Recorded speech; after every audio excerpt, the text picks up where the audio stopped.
वाचालं पंगुं लंघयते गिरिं यत्कृपातमहं वन्दे परिमानन्दमाधवम्।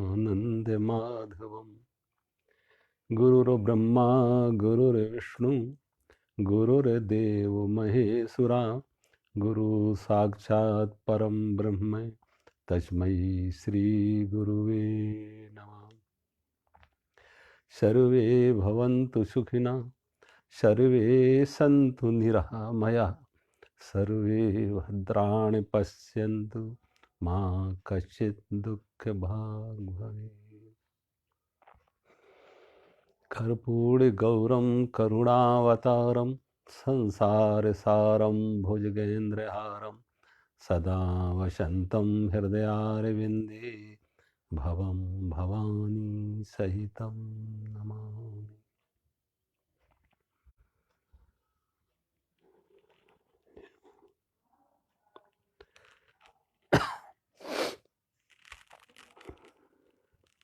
कल भज गोविंदम का अंतिम श्लोक गुरु की चरण वंदना। गुरु चरणाम्बुज निर्भर भक्ता, गुरु चरणाम्बुज निर्भर भक्ता, संसारा चिराद भव मुक्ता, सेन्द्रिय मानस नियमा देवम, सेन्द्रिय मानस नियमा देवम, दृच्छसि निज हृदय स्थम देवम, भज गोविंदम भज गोविंदम, गोविंदम भज मूढ़मते, गोविंदम भज मूढ़मते। भगवान शंकराचार्य लिख रहे गुरु चरणाम्बुज निर्भर भक्ता, जो गुरु के चरण कमल का भक्त है, निर्भर है, गुरु के चरण कमलों का भक्त है, गुरु के चरण कमलों पर निर्भर है, वो संसार से बड़े सहज से शीघ्र ही संसार से मुक्त हो जाता है। वो संसार से कौन मुक्त हो जाता है? जो जिसकी गुरु के प्रति ऐसी भाव है, भक्ति है, गुरु के चरणों पर जो निर्भर है, वो संसार से सहज और शीघ्र मुक्त हो जाता। ऐसा व्यक्ति सेंद्रिय मानस नियमादेवम, वो अपने इंद्रिय और मन का नियमन करके, ऐसा भक्त, ऐसा शिष्य अपने मन और इंद्रियों का नियमन करके अपने ही हृदय में उस विराजमान परमात्मा को प्रत्यक्ष अनुभूत करता, अनुभव करता। परमात्मा उसके हृदय में स्थित हैं, उस परमात्मा का उसे साक्षात्कार होता, अनुभूति होती। और कौन कर पाता है? जो अपने इंद्रिय और मन का नियमन कर लेता। और इंद्रिय और मन के नियमन में गुरु की कृपा, तो गुरु की कृपा, गुरु का मार्गदर्शन जिस शिष्य को मिलता है, ऐसा शिष्य, लेकिन जिसकी गुरु में ऐसी श्रद्धा हो, ऐसा समर्पण हो, वो संसार के दुखों से सहज मुक्त हो जाता, आवागमन से मुक्त हो जाता और अपने ही हृदय में विराजमान परमात्मा को साक्षात्कार करता। अब मुख्य बात देखो, यहाँ पे है गुरु के प्रति ऐसा समर्पण का भाव है। परमात्मा प्रत्यक्ष नहीं है, परमात्मा निर्गुण निराकार है। तो कल जब मैं से कह रहा था कि हम सगुण साकार का सहारा लेते हैं। अब सगुण साकार में कोई मूर्ति होती है, कोई मंत्र होता है, कोई हमने तरह तरह की कल्पनाएं की हैं। राम की कल्पना, शिव, राम, शिव, देवी, कृष्ण, अनेक तरह के मूर्तियां, अनेक तरह प्रकार के मंत्र, अनेक तरह के ग्रंथ आ गए। तो उनको माध्यम से कि राम का रूप ऐसा है, कृष्ण का रूप ऐसा है, देवी का रूप ऐसा है, शिव का रूप ऐसा है, तो उस रूप पर निर्गुण निराकार को हम सगुण साकार रूप में फिर पूजते हैं उस मूर्ति के रूप में। अब सगुण साकार फिर भी हमारी कल्पना है और वो मूर्तियां भी हमारी कल्पना है। कौन देखे कि भगवान ऐसे थे? किसने देखा है? सोचो। अच्छा, दूसरी बात कि जो मूर्तियां हैं उनसे तुम्हें मार्गदर्शन नहीं मिल पाएगा। पूजा के लिए अच्छी हैं, भाव के लिए अच्छी हैं, जाप के लिए अच्छी हैं, ध्यान में मदद मिल जाए ठीक है, लेकिन उनसे तुम्हें ज्ञान नहीं मिलेगा, मार्गदर्शन नहीं मिलेगा। आज अर्जुन के सामने अगर कृष्ण ना होते तो अर्जुन के संदेह का निवारण कौन करता? और अर्जुन को गीता कौन सुनाता? अर्जुन ने इतने प्रश्न जो उठाए थे और अर्जुन के प्रश्न से ही गीता प्रकट हुई कि अर्जुन ने प्रश्न उठाए, कृष्ण ने उनका समाधान किया। अब अर्जुन के प्रश्न तो होते और कृष्ण सन्मुख ना होते तो कृष्ण की मूर्ति तो समाधान नहीं दे पाएगी, कृष्ण की मूर्ति तो उत्तर नहीं दे पाएगी, कृष्ण की मूर्ति के साथ तो शिष्य का संवाद नहीं हो पाएगा। सो संवाद के लिए, मार्गदर्शन के लिए कोई प्रत्यक्ष गुरु चाहिए, कोई सजीव गुरु चाहिए। ग्रंथ कभी गुरु नहीं हो पाते। ये बात अलग है कि जैसे कुछ लोगों ने गुरु को, ग्रंथ को ही गुरु मान लिया। अब उनकी कोई मजबूरी रही होगी कि उनके सामने कोई प्रत्यक्ष गुरु, ऐसे जीवंत गुरु, कोई आत्मदर्शी, कोई तत्वदर्शी नहीं रहे होंगे और उन्होंने देखा एक नकली गुरुओं की कोई जमात खड़ी हो जाए, इसलिए गुरु को ही इनकार कर दो कि नकली गुरुओं की जमात ही खड़ी ना। क्योंकि सिख धर्म में 9वें गुरु के साथ ये घटना घटी कि 9वें गुरु गुरु तेग बहादुर के साथ के समय में ऐसे 5-7 लोग थे जो अपने को गुरु कहते थे। अब वो घटना लगे किस प्रकार से फिर गुरु तेग बहादुर को चुना गया कि नहीं ये असली है, वो नकली। अब ये नकली असली की समस्या खड़ी हो जाती है। हर व्यक्ति अपने को गुरु कहेगा, हर व्यक्ति अपने को आत्मज्ञानी कहेगा। तो सिखों ने बस वो गुरु की जीवत गुरु की व्यवस्था ही तोड़ दी और कहा ग्रंथ ही गुरु बनेगा। लेकिन ये बात अलग है किस मजबूरी में ये सब कहा गया, लेकिन कभी भी गुरु जीवित ही होगा और जीवित गुरु ही मार्गदर्शन दे पाएगा। कोई ऐसा समय नहीं आएगा कि कोई अपने बच्चे को कहे कि हमें उससे डॉक्टर बनाना है, इंजीनियर बनाना है, तो यूनिवर्सिटी जाने की क्या जरूरत है? किसी अध्यापक के पास, टीचर की जाने की क्या जरूरत है? बाजार से किताबें खरीद लाओ, मेडिकल साइंस की किताब पढ़ा के उसको डॉक्टर बना दो, इंजीनियर्स की किताब पढ़ा के उसे इंजीनियर बना दो। क्या ऐसा संभव हो सकता? और हम आप अगर बीमार हों तो जो किताबें डॉक्टर ने पढ़ी हैं मेडिकल साइंस की, वही किताबें हम पढ़ के अपना इलाज कर लें? ऐसा संभव हो पाएगा? कि हम बीमार हैं तो अब किसी डॉक्टर के पास जाने की क्या जरूरत है? डॉक्टर ने भी वो किताबें पढ़ी हैं मेडिकल साइंस की और वही मेडिकल साइंस की किताबें बाजार में उपलब्ध है, तो हम किताब वहां से खरीद लाएं, पढ़ लें और अपना इलाज कर लें। क्या ऐसा संभव हो सकता? नहीं हो पाता। इसीलिए हमारे यहां ये गुरु शिष्य की परंपरा अनादिकाल से चली आई है। सदा गुरु हुए हैं, उनके शिष्य हुए हैं, फिर वो शिष्य आगे गुरु बने हैं, फिर उनके शिष्य हुए, तो गुरु शिष्य परंपरा सदा से चलती रही।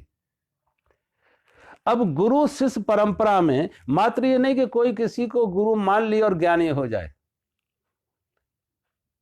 गुरु शब्द, गुरु मानने से कोई गुरु ज्ञानी नहीं बनता है। गुरु के प्रति कितना समर्पण है, गुरु पर कितनी श्रद्धा है, गुरु पर कितना विश्वास है। गुरु बनाने का अर्थ है, जैसे शिष्य कहते हैं, शिष्य से ही सिख शब्द बना है। शिष्य का अर्थ है जो सीखने को तैयार है, जो सीखने को तैयार है, जिसने अपना हाथ गुरु के हाथ में पकड़ा दिया। अब कोई प्रश्न नहीं है उसका, अब कोई संदेह नहीं है, अब कोई डर नहीं है, कोई भय नहीं है। गुरु के हाथ में हाथ पकड़ा दिया, अब जहां ले जाए गुरु, कोई प्रश्न नहीं, कोई संदेह नहीं, कोई भय नहीं। गुरु शिष्य का अर्थ है कि जो पात्र सीधा था अब वो उल्टा था, जो पात्र वो सीधा हो गया कि गुरु बरसे और शिष्य भर जाए। जब तक शिष्य नहीं था, शिष्य का अर्थ है जो सीखने को तैयार है, शिष्य का अर्थ है जो समर्पित है, शिष्य का अर्थ है जो पात्र उल्टा था अब सीधा हो गया, अब भरने को तैयार है। ऐसा जहां समर्पण हो, श्रद्धा हो, विश्वास हो, वही सीख पाता है और सही अर्थ में वही शिष्य होता है। लेकिन कोई नाम मात्र के लिए किसी ने गुरु को बना लिया, शिष्य बन गया, तो उससे कुछ होता नहीं। एक बार एक संत सज्जन मेरे पास मुझे मिले, बड़ी उम्र के थे, मुझसे गुरु मंत्र लिया। एक दिन वो हमसे प्रश्न करने लगे, पूछने लगे कि महाराज मैंने तो ऐसा सुना है कि मरने के बाद कोई बैतरणी नदी आती है और वो बैतरणी नदी पार गुरु कराते। मरने के बाद कोई बैतरणी नदी आएगी और वो बैतरणी गुरु पार कराते।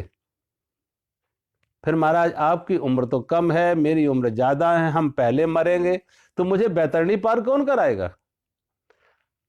हम पहले मरेंगे, आपकी मौत बाद में होगी, तो मुझे बैतरणी पार कौन कराएगा? तो मैंने पूछा फिर आप क्या चाहते हैं, मैं पहले मरूं? आपको बैतरणी पार कराने के लिए मैं पहले मरूं?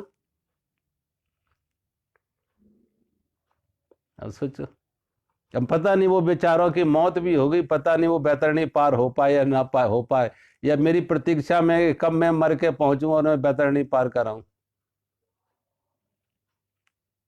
अरे बैतरणी पार होना है तो मरने के बाद नहीं, जीवित में हो जाओ। ये बैतरणी जीवन में ही पार कर लो, दुखों की बैतरणी पार कर लो, आसक्ति की बैतरणी पार कर लो, मोह की बैतरणी पार कर लो, काम क्रोध लोभ की बैतरणी पार कर लो, ये अभी और यहीं कर लो। जागो, जागो इस स्वप्न से।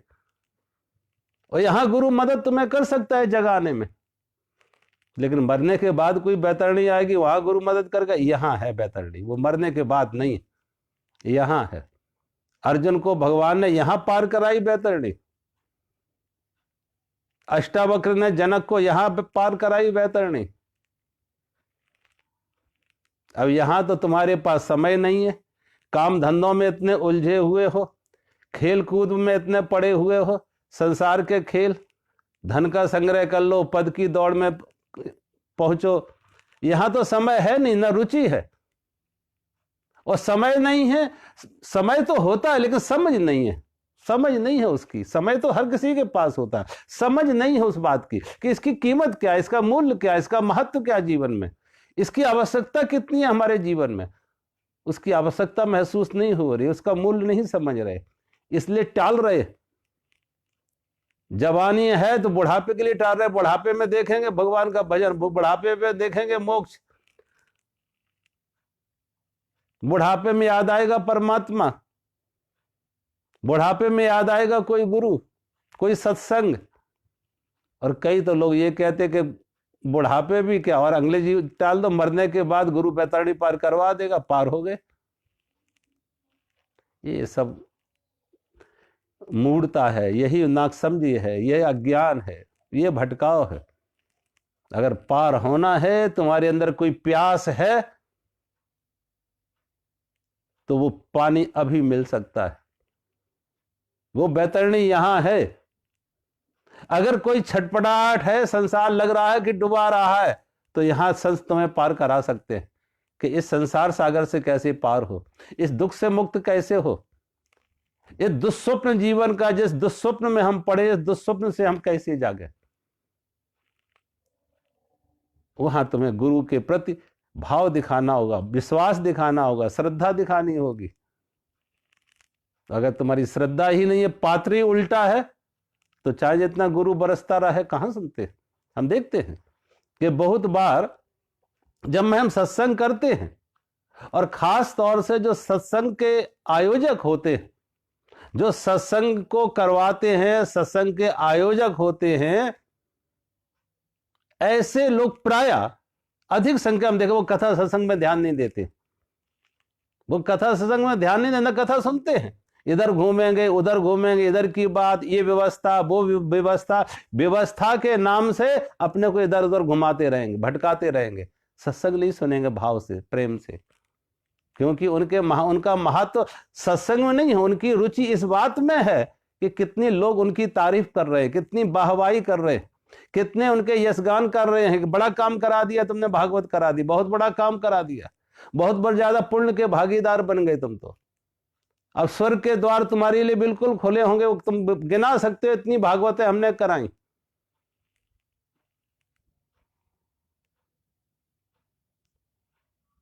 कितनी भागवत करा दी है, उससे वो बैतरणी पार हो जाएंगे। यहां ज्ञान की उन्हें जरूरत नहीं है, सत्संग की जरूरत नहीं है। कभी कभी मुझे ऐसे लोगों से कहना पड़ता है कि जो सत्संग हो रहा है, साधना कुछ करो, कुछ जागो जीवन में, इसके मूल्य को समझो। ऐसे लोग सामने भी बैठे होते तो हम उनके चेहरे दिखते हैं कि उनकी रुचि नहीं है, मजबूरन बैठे हुए हैं, उनकी रुचि नहीं होती लेकिन मजबूरन बैठे हुए हैं। भाव ना हो, भक्ति ना हो, समझ ना हो, उसकी जरूरत महसूस ना हो। जैसे कोई आदमी प्यासा नहीं तो जबरदस्ती उसे पानी पिलाओ तो अरुच से पिएगा, पिएगा नहीं, गिराएगा ज्यादा, पिएगा कम। जो भूखा ना हो और उसे जबरदस्ती भोजन करो, उसे रुचि नहीं है, उसे वो बेस्वाद लगेगी। जब अंदर से कोई प्यास हो, अंदर से कोई तड़प हो, अंदर से कोई समझ हो कि जीवन डुबाने वाला, इससे पार कैसे हूं, अगर उस परमात्मा की प्यास जगे अंदर से, तो गुरु का ज्ञान तुम्हारी प्यास बुझा पाएगा, गुरु का मार्गदर्शन तुम्हें संसार के से पार ले जा पाएगा, अगर प्यास अंदर हो। और ये प्यास, ये तो तुम्हारे पिछले जन्म के पुण्य हो, तुम्हारे कर्मों के पुण्य हो, भगवान की कृपा हो, या तुम्हारे अंदर स्वयं इतना अंदर से एक आत्म इतना अनुभव हो, ज्ञान हो। हम कहते हैं ना, कितनी बार हम जलते हैं और फिर हाथ पीछे नहीं कर पाते, फिर आग रखते हैं, जलते हैं और फिर भी आग पर बार बार हाथ रखते हैं कि शायद पहले आग जलाती थी, हमारे माँ बाप को जलाई होगी, अब तो शायद आग ठंडी हो गई होगी। वही काम, वही क्रोध, वही लोभ, वही मोह, वही अहंकार, वही सबके सब वही है जो आज से 10 साल पहले थे, 20 साल पहले थे, आज भी सब वही है, दौड़ वही है, मूर्छा वही है, व्यवहार वही है, तो क्या बदला?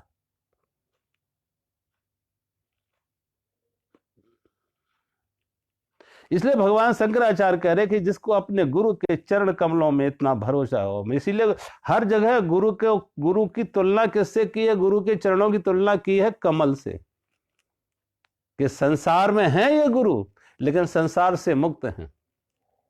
लिप्यते न पापे ने पद्म पत्र इमाम भाषा, ऐसे ही जैसे जल में कमल है, जल में रह के भी कमल कीचड़ से अलिप्त है और जल से मुक्त है। कीचड़ की कुरूपता और जल का गीलापन कमल को गीला नहीं कर पाता। कमल जल में रहते हुए जल से अछूता है, जल से मुक्त है। तो जैसे संत संसार से भाग, अगर ये संत भी संसार से पलायन कर जाए, भाग जाए, तो तुम्हें मार्गदर्शन कौन देगा? तुम्हें ज्ञान कौन देगा? तुम्हें संसार की बैतरणी पार कौन कराएगा? इसलिए वो संसार में तुम्हारे साथ हैं, तुम्हारे साथ ही खाते हैं, पहनते हैं, ओढ़ते हैं, रहते हैं, तुम्हारे तरह ही संसार का सारा व्यवहार करते हैं। लेकिन सारा व्यवहार संसार के करते हुए भी वो संसार में कमल की तरह है कि लिप्यते न पापे ने पद्म पत्र इमाम भाषा। वो ऐसे ही है जैसे जल और कमल में है, कमल जल में है, वो ऐसे ही संसार में है। नदी नाव सहयोग, जैसे नाव नदी में है, नाव नदी में है, यही नाव की उपयोगिता है, लेकिन नदी नाव में आ जाए तो डूब जाएगी। वो संसार में है लेकिन संसार में रहते हुए संसार से मुक्त है। एक बड़े सुंदर भजन सहजो बाई ये संवत 1800 में राजस्थान में हुई हैं सहजोबाई। ये सहजोबाई मात्र 11 वर्ष की जब इनकी उम्र थी तो इनका विवाह होता, और विवाह के साथ ही कहते हैं वो बाल विधवा हो जाती। उन पर भगवान की कृपा कहो, गुरु की कृपा कहो, स्वयं के जीवन के पुण्य कहो कि उन्हें गुरु चरणदास का मार्गदर्शन मिल जाता। और ये सहजोबाई और दयाबाई दोनों बहनें थीं और दोनों गुरु चरणदास की शिष्या थी। यहां पे उनके कुछ दोहे हैं जिसमें उन्होंने गुरु की महिमा बताई। सहजोबाई ऐसी भक्त संतों में आई हैं जिन्हें हम कह सकते हैं कि ऐसी भक्ति शिरोमण और खासतौर से स्त्रियों में जो शिष्यत्व की, समर्पण की उत्तुंग शिखर थी।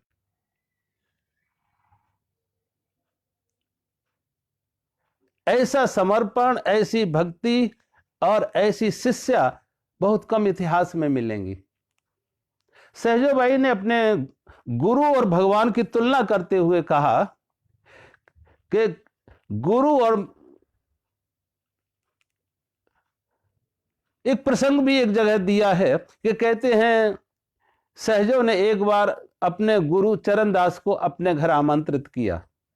गुरु चरणदास आ जाते, आज निमंत्रण स्वीकार किया, तो सहजो ने अपने गुरु के लिए एक आसन बनाया था और बड़ा सुंदर, बड़ा भाव से, बड़ी भक्ति से, अद्भुत अलौकिक वो आसन।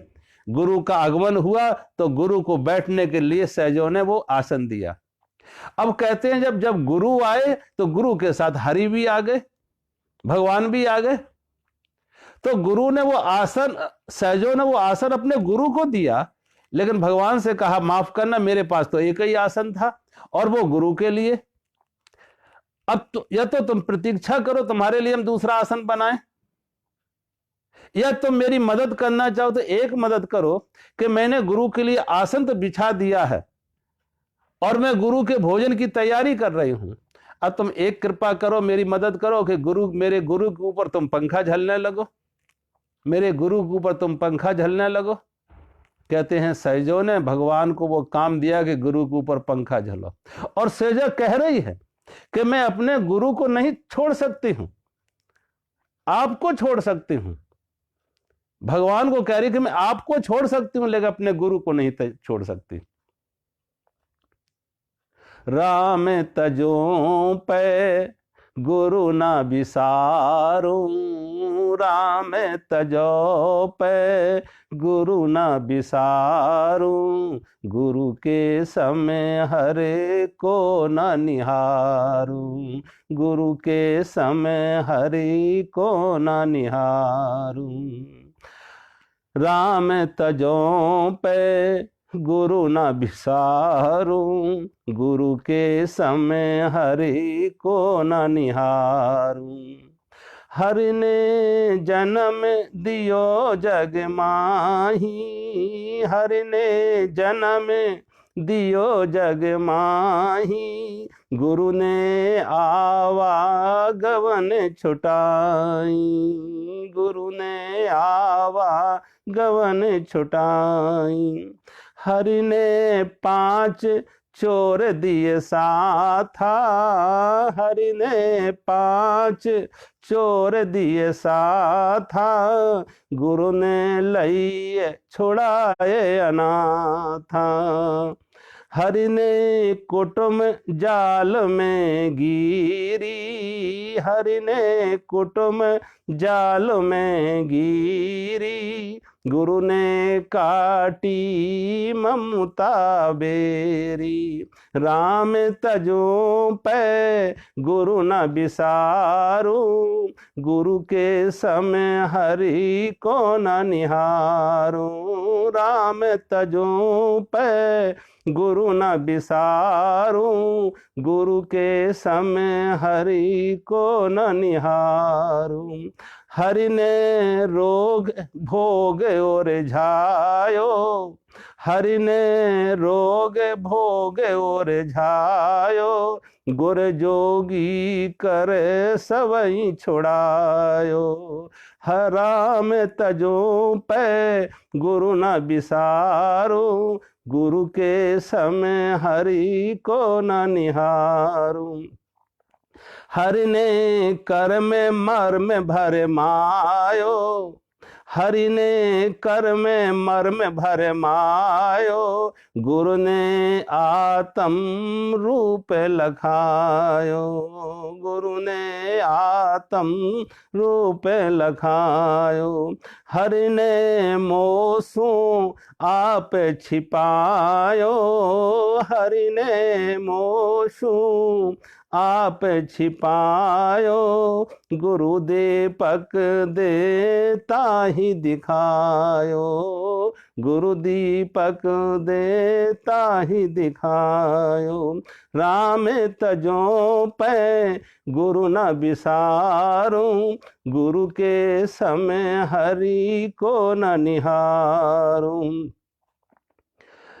फिर हरि बंधे मुक्ति गति लाए, फिर हरि बंधे मुक्ति गति लाए, गुरु ने सब ही भरम मिटाए, गुरु ने सब ही भरम मिटाए।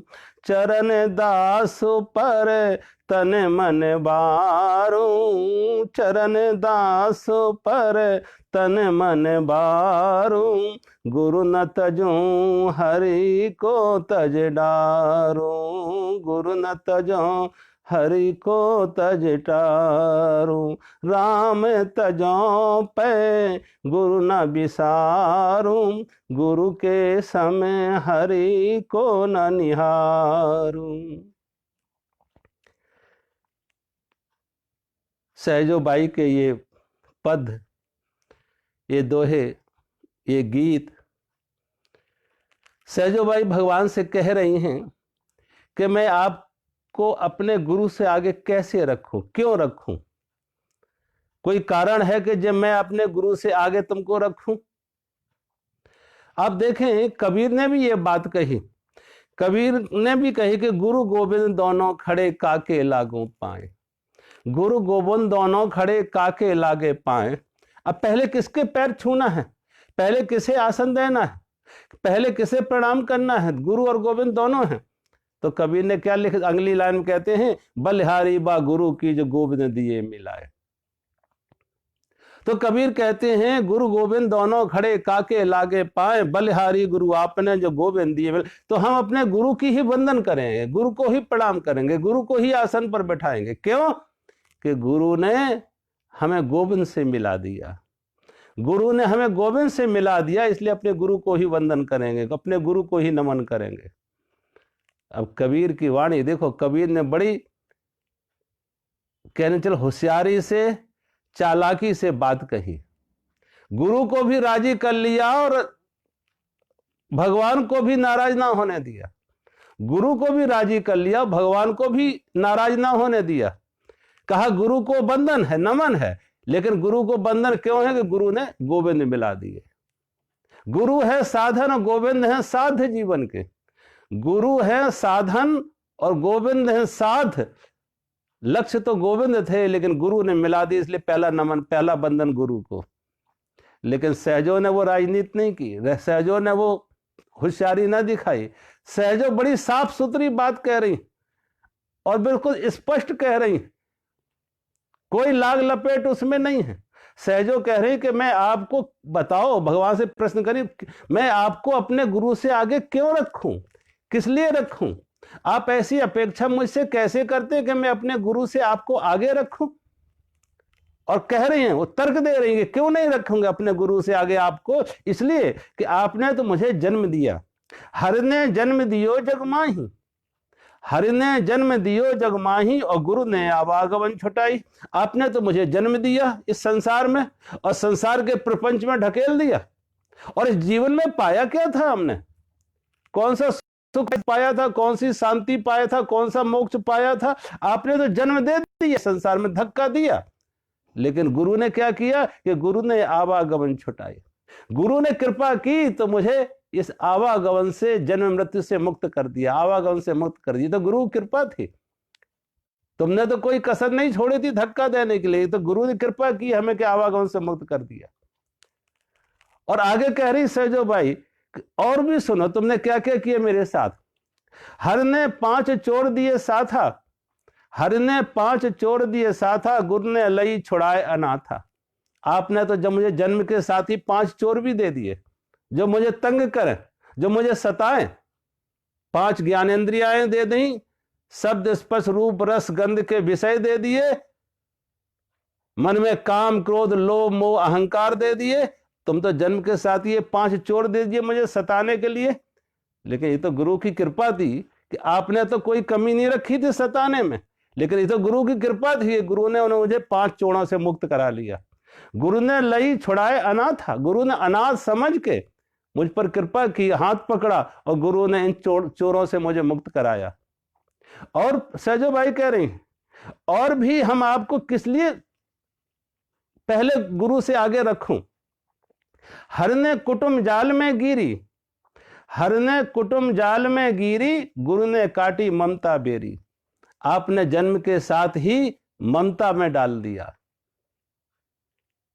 लेकिन ये तो गुरु की कृपा थी कि गुरु ने वो ममता की झाड़ झंकार, वो बंधन, गुरु ने हमें मुक्त करा लिया उस जाल से। एक बात और यहां देखें, आप पाएंगे स्त्रियों की प्राय असुविधा, बंधन, दुख, आसक्ति ममता में होती है, मेरे में, मेरे।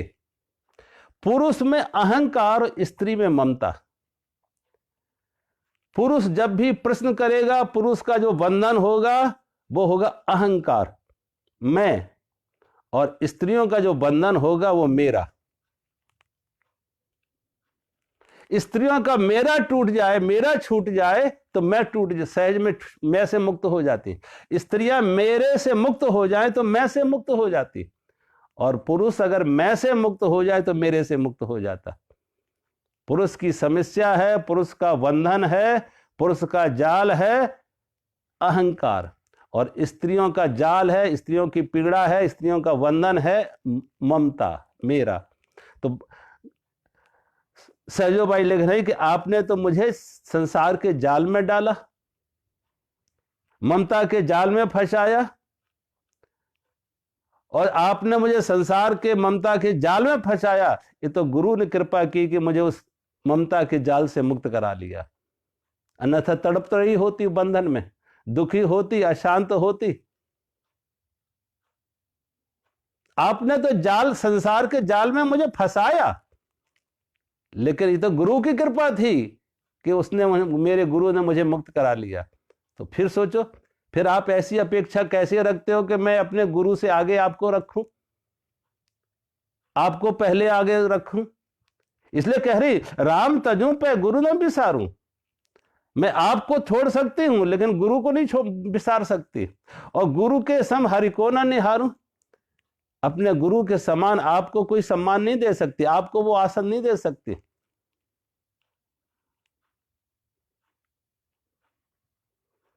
सहजो भाई और आगे लिख रहे हैं कि और आपने और क्या किया है। हर ने रोग भोग उलझायो, हर ने रोग भोग उलझायो, गुरु जोगी कर सबे छुड़ायो। आपने तो संसार में मुझे रोग और भोग में उलझा दियो, रोग और भोग में आपने उलझाया मुझे। भगवान से शिकायत कर रही है कि आपने तो मुझे रोग और भोग में उलझाया, लेकिन ये तो गुरु की कृपा थी कि गुरु ने जोगी बना के मुझे योग सिखा के उस रोग और भोग से मुक्त कर लिया। यहां थोड़ा बात समझने की है। योग का अर्थ है परमात्मा के साथ मिलाप, परमात्मा के साथ मेल मिलाप, परमात्मा से जुड़ना, और रोग है परमात्मा से कटना, परमात्मा से दूरी। इसलिए तो आप देखो जो हिंदी का एक शब्द है स्वास्थ्य, स्वास्थ्य शब्द का अर्थ है कि स्वयं में स्थिर होना, स्वयं में स्थिर होना, स्वयं में ठहर जाना। और अस्वास्थ्य, अस्वास्थ्य का अर्थ है रोग, माने अस्वास्थ्य, रोग का अर्थ है, अस्वास्थ्य का अर्थ है स्वयं से दूर हो जाना, स्वयं से दूर हो जाना, स्वयं से हट जाना। तो रोग तो हमें अपनी चेतना से, अपने से दूर करता है, रोग तो हमें अपनी चेतना से, अपने से दूर करता है। और भोग, भोग में थोड़ी सी नजदीक हम आते हैं परमात्मा के, कि थोड़ी देर के लिए मन शांत होता है, जब कोई विषय के भोग में जाता तो थोड़ी देर के लिए भोजन से तृप्ति मिलती है, या जो भी किसी तरीके से 5 ज्ञानेंद्रियां हैं, 5 ज्ञानेंद्रियां से कुछ सुख मिला, उस सुख के क्षण में जब हमारा मन थोड़ा सा शांत होता है, ठहराव आता है, तो थोड़ी देर के लिए परमात्मा से मिलन होता है। तो आपने तो मुझे रोग दिए, भोग दिए, सुखता क्रियते रामा भोगा पश्चादंत शरीरे रोगा। अगले श्लोक, पिछले श्लोक में आया था कि आपने तो मुझे भोग दिए और भोग के साथ रोग दिए। लेकिन गुरु ने क्या कृपा की कि मुझे जोगी बना के, ज्ञान सिखा के, ध्यान का दिया दे के, ज्ञान का मार्ग दिखा के, परमात्मा से जोड़ के, आप परमात्मा से, इन रोगों से, भोगों से गुरु ने मुझे मुक्त करा लिया। हरि ने रोग भोग उर्जायो, गुर जोगी कर सभी छुड़ायो।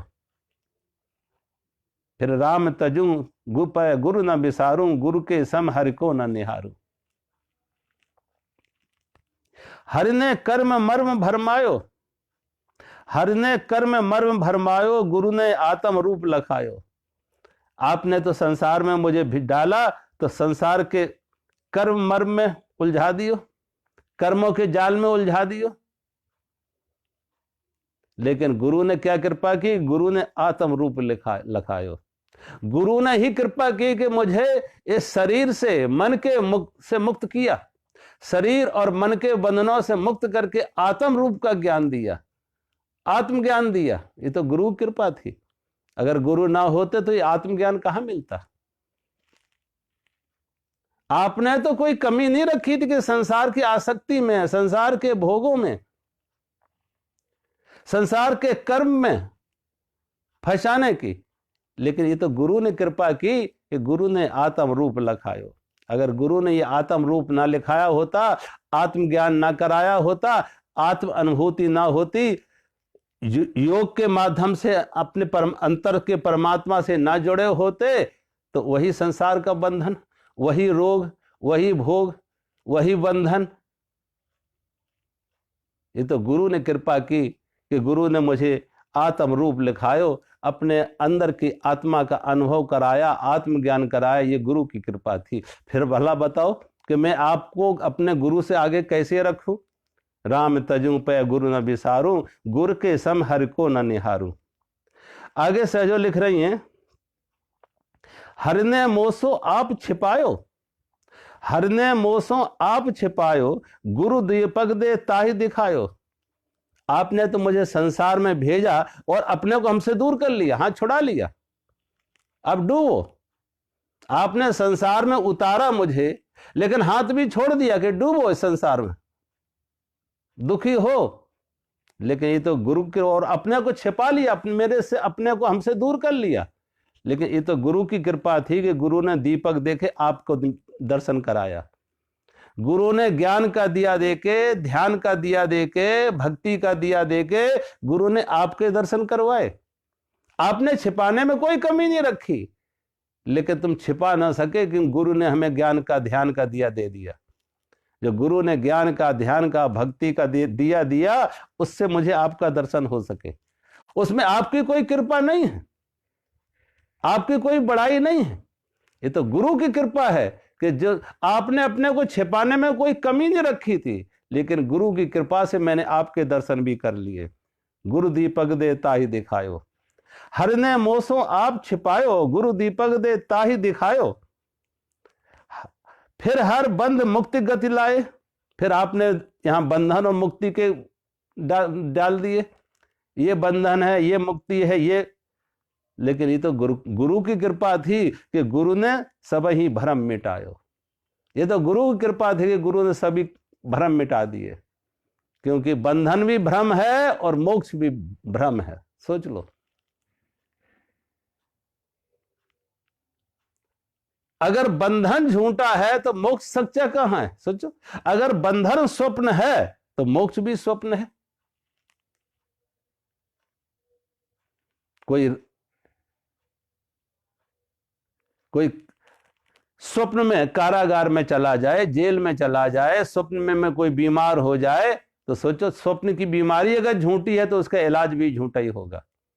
स्वप्न के बंधन झूठे हैं तो उसका मोक्ष भी झूठा ही होगा।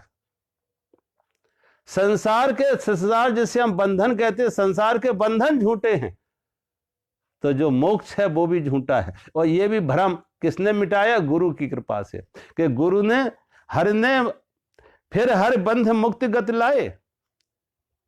आपने बंधन लाए और फिर रास्ता बताया कि मोक्ष की तरफ जाओ, लेकिन गुरु ने कहा ये दोनों ही भ्रम है, ना कोई बंधन है ना कोई मोक्ष है, ये दोनों ही स्वप्न है। और वो जगाया गुरु ने, वो कृपा की गुरु ने, कि स्वप्न से, संसार के बंधन और मोक्ष के स्वप्न से गुरु ने हमें जगा दिया, गुरु ने कृपा की।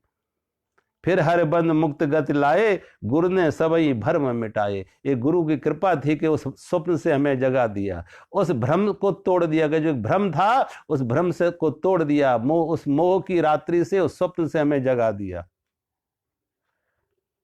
सहजो बाई लिख रही, चरण दास पर तन मन बारू, चरण दास पर तन मन बारू, गुरु न तजू हरि को तज डारू। सहजो बाई लिख रहे, चरण दास पे तन मन बारू।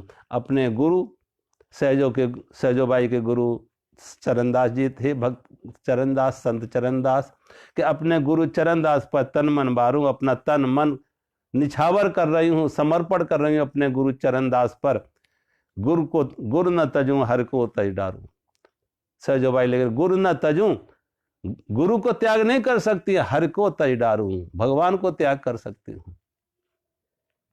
जहां ऐसा समर्पण हो कि चरणदास पर तन मन बारू, गुरु न तजू हर को तज डारू, गुरु को नहीं छोड़ सकती, लेकिन भगवान को छोड़ सकती हूं, परमात्मा को छोड़ सकती हूं, हरि को छोड़ सकती हूं। अगर सहजोबाई जैसा समर्पण हो गुरु के प्रति, कम से कम हमने देखा एक सिख धर्म में एक विशेषता यह है कि सिख धर्म ने किसी मूर्ति ग्रंथ को ना ज्यादा उन्होंने अपने गुरु में श्रद्धा दिखाई, गुरु के वचनों पर श्रद्धा दिखाई, गुरुवाणी पर श्रद्धा दिखाई। इसलिए उन्होंने परमात्मा को तो देखा नहीं कि परमात्मा कैसा है, कहाँ है, कौन है, वो निर्गुण है, निराकार है, कैसा है, उसे उन्होंने देखा नहीं, लेकिन गुरु को तो देखा है और गुरु की वाणी उनको सुनने को मिली। परमात्मा को सुना नहीं है, गुरु की वाणी सुनने को मिल रही। तो उन्होंने कहा वाह गुरु, गुरु को ही परमात्मा मान लिया, गुरु को ही परमात्मा मान लिया। निर्गुण परमात्मा तो निर्गुण निराकार है, लेकिन अगर सगुण साकार में हम उसे परमात्मा को ना देख सके, निर्गुण निराकार को सगुण साकार में ना देख सके, तो परमात्मा को ना देख पाओगे। और देखो आज के समय में हम मूर्तियों के प्रति इतने समर्पित होते हैं, मूर्तियों में इतनी श्रद्धा जगाते हैं, लेकिन जीवित गुरु के प्रति ऐसी श्रद्धा नहीं हो पाती, जीवित गुरु के प्रति ऐसी श्रद्धा नहीं हो पाती। और कहेंगे वो तो भगवान है, मंदिर की मूर्ति को कहेंगे वो तो भगवान है। गुरु थोड़ी भगवान है कोई, गुरु तो साधारण सामान्य इंसान है हमारी तरह, हमारी तरह वो साधारण सामान्य इंसान है हमारी तरह, और हमारी तरह बहुत सारे गुण दोष उनमें भी हैं, लेकिन भगवान तो मंदिर में है, भगवान तो मूर्ति में। कभी कभी मेरे पास लोग आते हैं, कहेंगे तो यही कि स्वामी जी आपके दर्शन करने आए, लेकिन मुझे मालूम उनकी बातचीत से ही एहसास हो जाता कि हमसे मिलने नहीं आए, वो मंदिर में मूर्ति के दर्शन आए, बिहारी जी के दर्शन करने आए। और कभी कभी कई लोग तो ऐसे भी आते जो मंदिर बंद रहा तो 3 घंटे मंदिर की खुलने की प्रतीक्षा करते रहे, मंदिर के 3 घंटे खुलने की प्रतीक्षा तो करते रहे कि मंदिर 3 घंटे बाद बिहारी जी के खुलेंगे, तो 3 घंटे बाद भी मंदिर के बिहारी जी के दर्शन करके जाएंगे। लेकिन अगर कभी मेरे पास आए और उन्होंने लगा कि मेरा दरवाजा बंद है और किसी ने उनको नीचे बता दिया कि नहीं स्वामी जी तो आधा घंटे बाद मिलेंगे, आधा घंटे बाद मिलेंगे, अभी स्वामी जी अपनी साधना में है, आधा घंटे बाद मिलेंगे, तो फिर वो आधा घंटे प्रतीक्षा नहीं करेंगे, वो चले जाएंगे। वो कहेंगे फिर कभी मिल लेंगे, फिर कभी देख लेंगे। अब वो मंद और कहेंगे ये कि स्वामी जी गुरु जी के दर्शन करने आए थे, गुरु जी के लिए आधा घंटा नहीं निकाल सकते कि आधा घंटे प्रतीक्षा कर ले, लेकिन मंदिर की मूर्ति के लिए 3 घंटे बैठे रहेंगे, क्योंकि वो भगवान। अगर तुम्हारा समर्पण, तुमने गुरु में परमात्मा को, निर्गुण निराकार परमात्मा को अगर गुरु में ना देख पाया तो सीख ना पाओगे, जाग ना पाओगे। और ये बड़ा सरल होता है, मूर्ति को भगवान मानना बड़ा सरल है कि उसमें कोई गुण नहीं दोष नहीं दिखेंगे। कृष्ण के समय कृष्ण के विरोधी बहुत थे, निंदक बहुत थे, के सामने कृष्ण प्रकट थे, कृष्ण के गुण दोष दिखते थे, कृष्ण का व्यवहार दिखता था, लेकिन मूर्ति में कुछ गुण दोष दिखने नहीं है। मूर्ति तो अपने मन का आरोपण है, जैसा आरोपित कर लो अपने मन के गुण ही गुण। अगर कृष्ण सच में आज प्रकट हो जाएं, आज कृष्ण फिर प्रकट हो जाएं सचमुच में, तो मैं कहेंगे आज भी वही जो कृष्ण के भक्त हैं वही उनकी निंदा करने लगेंगे। ऐसा कृष्ण, ऐसा कृष्ण, इसमें ये दोष है, इसमें ये दोष है, 1000 दोष निकाल लेंगे। जीवित को पूजना बड़ा कठिन बात है। मुर्दे बहुत पूजे जाते हैं, जिसको तुम देखो अगर उसकी मौत हो गई, मर गया, तो मुर्दे खूब पूजे जाते हैं, खूब उनकी बड़ाई होने लगती है। और जब तक वो व्यक्ति जीवित था तब तक उसके निंदा करने वाले बहुत थे, विरोध करने वाले बहुत थे। मूर्तियां पूजना बड़ा सरल है, आसान है, लेकिन जीवित को पूजना, जीवित के प्रति वो श्रद्धा दिखाना, वो भाव भक्ति दिखाना बड़ा कठिन बात है। लेकिन मूर्तियों से सीख नहीं पाओगे। ज्ञान जब मिलेगा, मार्गदर्शन जब मिलेगा, तो किसी जीवित गुरु से मिलेगा, जीवित गुरु से मिलेगा। इसलिए सहजोबाई ने बड़ी साफ, और सहजोबाई का भगवान से जो उल्हाना भी है, बड़ा मधुर उल्हाना है, बड़ा प्यार भरा, बड़ा भाव भरा उल्हाना है कि हम इसलिए तुमको पहले नहीं रख पाएंगे, अपने गुरु को पहले रखेंगे, क्योंकि गुरु ने हम पर कितनी कृपा की है। राम तजो पे गुरु न विसारूं, गुरु के सम हरि को न निहारूं। राम को छोड़ सकते हूं पर गुरु को नहीं। गुरु ने कृपा की है, हमें आवागमन से मुक्त कराया। गुरु ने कृपा करके मुझे, आपने तो 5 चोर दिए हैं, काम क्रोध लोभ मोह अहंकार, और 5 ज्ञानेंद्रिय, 5 उनके विषय, लेकिन गुरु ने उनसे हमें मुक्त कराया, उन 5 चोरों से हमें छुड़ाया, वो गुरु की कृपा थी। आपने तो मुझे कुटुंब के जाल में डाला था कि गुरु ने ममता की बेरी काटी, वो झाड़ झंकार गुरु ने साफ किए, वो बंधन गुरु ने मुक्त किए हमें, वो जाल गुरु ने काटा। हर ने रोग भोग और झायो, गुरु जोगी कर सबे छुड़ा। गुरु ने कृपा की कि मुझे अंतर्मुखी होना सिखाया, मुझे जीवन में जागना सिखाया। अगर गुरु ने कृपा ना की होती तो संसार के स्वप्न से कहां जाग पाते, भटकते रहते, पड़े रहते इसी संसार के संकट में, दुख में, क्लेश में, अशांति में, और ऐसे ही रोते रोते आए थे, रोते रोते ही चले जाते। लेकिन ये तो गुरु की कृपा थी कि गुरु ने हमें स्वप्न से जगा दिया, इस मोह से मुक्त कर दिया, इस जाल से मुक्त कर दिया, इस ममता से मुक्त कर दिया। ये तो गुरु की कृपा थी। हर ने कर्म भर्म उलझायो, गुरु ने आत्म रूप लिखायो। जब तक हमें शरीर के पर जी रहे थे, शरीर पर जी रहे थे, कि शरीर को ही सब कुछ माना था, शरीर को सब कुछ माना, इस मन को सब कुछ माना, और ये मन कितना कुछ नचा रहा था, कितना कुछ दुखी कर रहा था। इस शरीर के प्रति कैसी आसक्ति थी, और शरीर से जिनके संबंध थे उनके प्रति कितनी आसक्ति थी। ये मेरे, ये मेरे, ये मेरे, ये मेरे, ये पति, ये पिता, ये पुत्र, कितने मेरे मेरे थे, क्योंकि शरीर से आगे हमने कुछ सोच जाना भी नहीं था। मन के काम क्रोध लोभ से कभी मुक्त नहीं हो पाए थे, लेकिन ये तो गुरु ने कृपा की कि मन के काम क्रोध लोभ से भी मुक्त कराया, संसार की आसक्ति से मुक्त कराया। कब? जब गुरु ने आत्म रूप का दर्शन कराया, आत्मज्ञान कराया, तो कहा नहीं, ये शरीर और मन से भी मुक्त आत्मा तुम्हारा स्वरूप है, आत्मा तुम्हारा स्वभाव है। आत्म साक्षात्कार कराया, और जब आत्म साक्षात्कार कराया तो शरीर और मन के बंधनों से मुक्त कर लिया गुरु ने। गुरु ने शरीर और मन के बंधनों से हमें मुक्त कर लिए, तो गुरु की कृपा थी। अगर ये गुरु की कृपा ना हुई होती तो वो उसी संसार के जाल में पड़े रहते और उसी रोग भोग में पड़े रहते।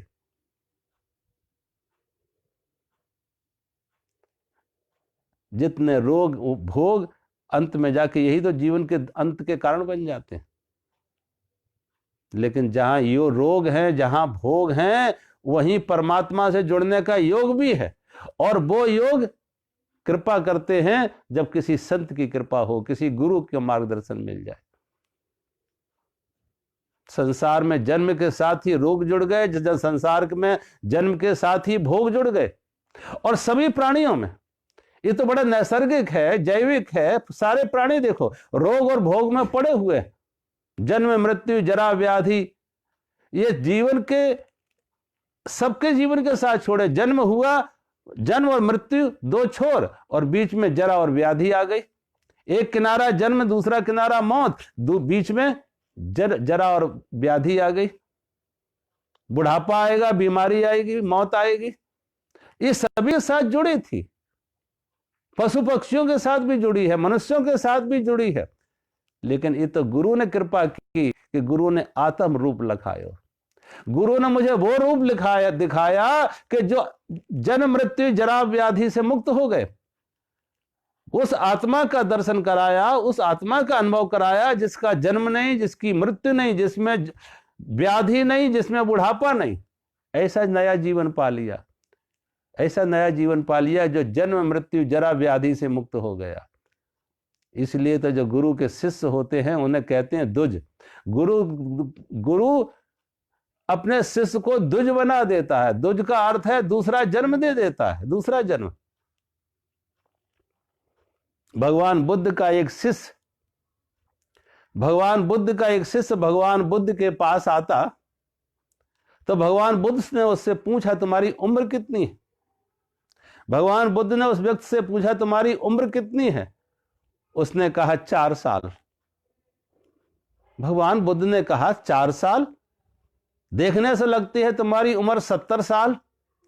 तुम्हें देखने से लगता है कि तुम्हारी उम्र 70 साल होनी चाहिए, लेकिन तुम बता रहे हो 4 साल। ये कौन सा मापदंड है जिससे तुमने इस उम्र को नापा 4 साल?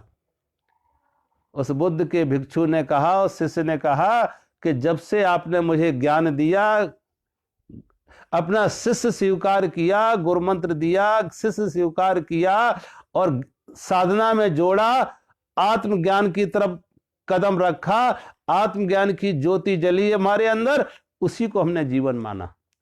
वो तो एक स्वप्न था, और पिछला जो 4 साल पहले का था, वो उससे पहले का, वो तो सब स्वप्न था। 66 साल तो अपने एक स्वप्न में बिता दिए। लेकिन इन पिछले 4 सालों से मैं जागा, और इन जो पिछले 4 सालों से जागा, असल में यही मेरी सही उम्र है। वो तो एक स्वप्न था, एक मूर्छा थी, एक बेहोशी थी। उस बेहोशी में जीवन को जिया, उस मूर्छा में जीवन को जिया, उस स्वप्न को ही सत्य मानकर कभी हंसे तो कभी रोए, कभी बंधन कभी मोक्ष। लेकिन 4 साल से जब से आपके शिष्य बने, आपने मुझे जगाया जीवन के स्वप्न से, अब वही मेरी उम्र है। तो भगवान बुद्ध ने अपने शिष्यों को बुला के कहा, देखो ये एक नया मापदंड दिया है जीवन को नापने का, जीवन की उम्र को नापने का इस शिष्य ने नया मापदंड दिया है। और आज से हमारे शिष्यों की यही उम्र मानी जाएगी कि जो सन्यास के बाद की है, जो गुरु ने जन्म दिया। इसलिए गुरु के शिष्यों को कहा जाता दुज। दुज का अर्थ है दूसरा जन्म अब गुरु से मिला। एक व्यक्ति जब सन्यास लेता है तो सन्यास के समय उसका जो भी पूर्वाश्रम के चिन्ह थे उसकी शिखा काट देते हैं, यज्ञोपवीत निकाल देते हैं, और वो सन्यासी, वो गुरु का शिष्य अपने हाथों से अपने पिंडदान कर देता। जो ब्रजा होम होता, उस विरजा होम में वो शिष्य अपने हाथों से अपने पिंडदान कर देता। पिंडदान का अर्थ है कि मरने के बाद जिसके पिंडदान किए जाते वो अपने हाथों से ही अपने पिंडदान कर देता कि मैं मर चुका और मैं अपने पिंडदान कर रहा हूं खुद। और गुरु फिर उसे नया जन्म दे देते, नया जीवन दे देते। फिर ऐसे सन्यासी के साथ पूर्व आश्रम के पिता का नाम नहीं लिखा जाता, पूर्व आश्रम के पिता का नाम नहीं लिखा जाता, बल्कि गुरु का नाम लिखा जाता। पुत्र नहीं लिखा जाता, पुत्र किसके लिखा जाता? शिष्य, गुरु का नाम लिखा जाता कि उस महापुरुष के, उस गुरु के शिष्य हैं। कभी कोई किसी सन्यासी से कभी ये नहीं पूछता है कि आपके पिता कौन है। अगर कोई किसी सन्यासी के बारे में कोई पूछताछ भी करेगा तो यही पूछेगा कि आपके गुरु कौन है, आपके गुरु कौन है। उस शिष्य को नई पहचान मिली, नया जीवन मिला, नया जन्म मिला गुरु से।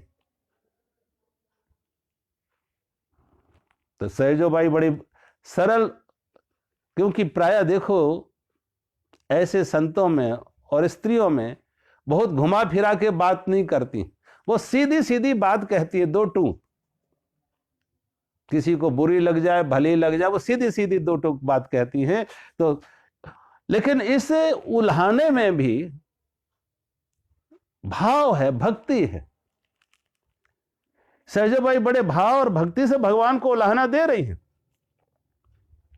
हर ने कर्म भरम भरमायो, गुरु ने आत्म रूप लखायो, हरिनो मोसो आप छिपायो, गुरु दीपक दे ताही दिखायो।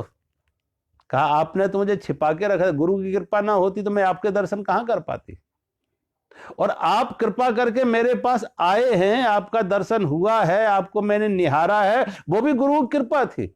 गुरु का दिया, गुरु का ज्ञान का दिया ना होता तो आप मेरे सामने भी खड़े होते तो अंधेरे में कहां देख पाते। उस अंधेरे में, अविवेक में, अज्ञान में हम आपको कहां पहचान पाते। अब अगर अंधेरा है, अज्ञान है तो कहां पहचान पाते। लेकिन वो तो गुरु ने कृपा दिया कि गुरु ने दीपक दे, गुरु ने हमें दिया, रोशनी दी, ज्ञान दिया, और ज्ञान का दिया जला, ध्यान का दिया जला, भक्ति का दिया जला, तो आपको हम देख सके। तो ये एहसान किसका हमारे ऊपर होना चाहिए? ये गुरु का एहसान है मेरे ऊपर कि गुरु ने मुझे, हर ने फिर हर बंध मुक्त गति लाए, गुरु ने सबई भरम मिटाए। चरण दास पर तन मन बारू, गुरु न तजो हर को चट्टा जिद्दारू। सहजो भाई लेकर आई है, चरण दास पर तन मन बारू, गुरु न तजो हर को तजदारू। हम गुरु का त्याग नहीं कर सकते, भगवान का त्याग कर सकते हैं।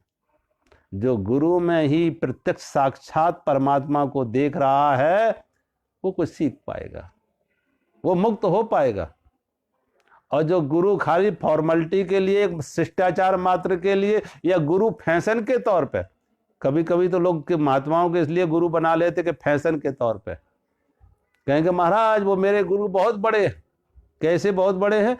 बड़ा बड़ा लाख लाख लोग उनके सत्संग में आते हैं, बड़े बड़े उनके आश्रम हैं, बड़ी धन संपत्ति है, बड़ा कारोबार है। अगर पैसे से किसी गुरु को तुम आंकोगे तो किसी भी धनवान के पैर पकड़ लो जाके। गुरु की कसौटी ज्ञान हो, और गुरु को तुम क्या सीख पाते हो, कितने नजदीक हो। दूर से दर्शन कर पा रहे हो वो गुरु बैठे हैं, या टेलीविजन पे देख पाते हैं वो है गुरु। तुम्हारी प्यास झूठी है, तुम्हारे गुरु झूठे। अगर तुम्हारे अंदर सच्ची प्यास आई होती तो तुमने जरूर अपने उस गुरु को खोजा होता जो तुम्हें ज्ञान दे सके। प्यास है ही नहीं, इसलिए दूर से गुरु के दर्शन करने से भी तुम्हारी प्यास बुझ गई, इसका अर्थ प्यास ही झूठी है। इतनी दूर से गुरु के दर्शन कर लिए और तुम्हारी प्यास बुझ गई तो वो प्यास झूठी थी, वो प्यास झूठी थी। अर्जुन को कृष्ण के सामने बैठ के प्रश्नोत्तर करना पड़ा, और कृष्ण ने अर्जुन के प्रश्नों का उत्तर दिया, उनके शंका का समाधान किया। जिसके पास बैठ के हम उसके अपने दिल की बात कह ना सकें, अपना दिल जिसके साथ खोल ना सकें, अंतर मन की गुत्थियां हम सुलझा ना सकें जिसके सामने बैठ के, ऐसे गुरु से हमें मार्गदर्शन कैसे होगा? कि दूर से हमने टेलीविजन पे देख लिया, दूर से लाखों की भीड़ में हमने दूर से देख लिया और ज्ञान मुक्त हो, ज्ञान आ गया। ये गुरु नहीं है, गुरु की एक फैशन है। ऐसे लोग गुरु को फैशन समझ के इस्तेमाल कर रहे हैं कि फलाने गुरु है, फलाने गुरु है, क्योंकि बड़े विख्यात हैं, अंतर्राष्ट्रीय हैं। अंतर्राष्ट्रीय ऐसे गुरु कम है, अंतर्राष्ट्रीय व्यापारी ज्यादा है। आप सोचो, एक डॉक्टर कितने लोगों का इलाज कर सकता है, कितना ही कुशल से कुशल डॉक्टर कितने लोगों को रोग मुक्त कर सकता है, इलाज कर सकता है। एक अध्यापक कितना ही योग्य हो, कितने लोगों को शिक्षा दे सकता है। अगर एक साथ वो कह रहा है लाखों करोड़ों को शिक्षा दे रहा है, तो शिक्षा नहीं दे रहा, फिर वो शिक्षा किसी को नहीं मिल रही। गुरु के पास तुम्हारे अंदर अगर प्यास है तो गुरु के पास बैठ के गुरु के साथ संवाद करके तुम्हारे अंदर की प्यास बुझेगी, तुम्हारे अंदर के मन की गुत्थियां सुलझेंगी। और गुरु के पास ही समय नहीं है तुम्हारे पास बैठ के तुम्हें तुम्हारी बात सुनने का, तुम जिसके सामने अपने अंतर्मन को खोल ना सको, तो तुम्हें मार्गदर्शन कैसे मिलेगा। लेकिन अंदर में प्यास हो, प्यास सच्ची हो तो सच्चे गुरु मिलेंगे। तुम्हारी प्यास सच्ची हो तो तुम सच्चे गुरु को खोज लोगे, क्योंकि प्यास है, तड़प है। अगर सचमुच में रोग को रोग माना है तो रोग से मुक्त होने के लिए कोई ना कोई डॉक्टर तुम खोज लोगे। अगर रोग की पीड़ा को तुम समझते हो और रोग को रोग माना ही नहीं है, तो कोई भी डॉक्टर, नाम का डॉक्टर भी तुम्हारा कहने को हो जाएगा फलाना डॉक्टर नाम गिना दो न, उससे तुम्हारा कोई संबंध नहीं, उससे तुम्हारा परिचय नहीं, उससे पहचान नहीं, उसके साथ तुम रोग को कह नहीं सकते, वो तुम्हें इलाज बता नहीं सकता, लेकिन तुमने मान लिया कि वो हमारा गुरु है। तो कम से कम सहजो बाई इतनी सरल हैं, इतनी साफ हैं, और कारण बता रही कि मैं हर से भी ज्यादा अपने गुरु को सम्मान क्यों दे रही हूं, हर से भी ज्यादा अपने गुरु को आगे क्यों रख रही, कि गुरु के एहसान हम पर कितने, भगवान से ज्यादा, परमात्मा से ज्यादा गुरु की हम पर कृपा है। इसीलिए गुरु को के माध्यम से भी मैं हरि को जान सकी, हरि को पहचान, गुरु का दीपक से ही हरि को समझ सकी। गुरु ने ही मुझे आत्म ज्ञान कराया, गुरु ने ही मुझे संसार के दुखों से मुक्त कराया, और गुरु की कृपा ना होती, गुरु ने ही मुझे ये 5 चोर जो दिए थे उससे मुक्त कराया, गुरु ने ही मुझे आत्म ज्ञान दिया। तो इसलिए हरि को तजूं, राम तजूं पर गुरु न बिसारूं, राम तजू पर गुरु न बिसारूं, गुरु के सम हरि को न निहारूं, चरणदास पर तन मन बारूं, गुरु न तजूं हर को तज डारूं। कहते हैं सहजो भाई कि गुरु न तजूं हर को तज डारूं। ऐसा भाव, ऐसी भक्ति, गुरु में ही परमात्मा का दर्शन करना, सगुण रूप में परमात्मा के रूप में गुरु को समझना, देखना, सीखना, तभी सीख पाओगे, तभी समर्पण हो पाएगा। अगर प्यास सच्ची है तो सच्चे गुरु की खोज हो जाती है और कृपा हो जाती है, मिल जाते। तो आज कथा को यहीं विराम करते हैं। हरि ओम।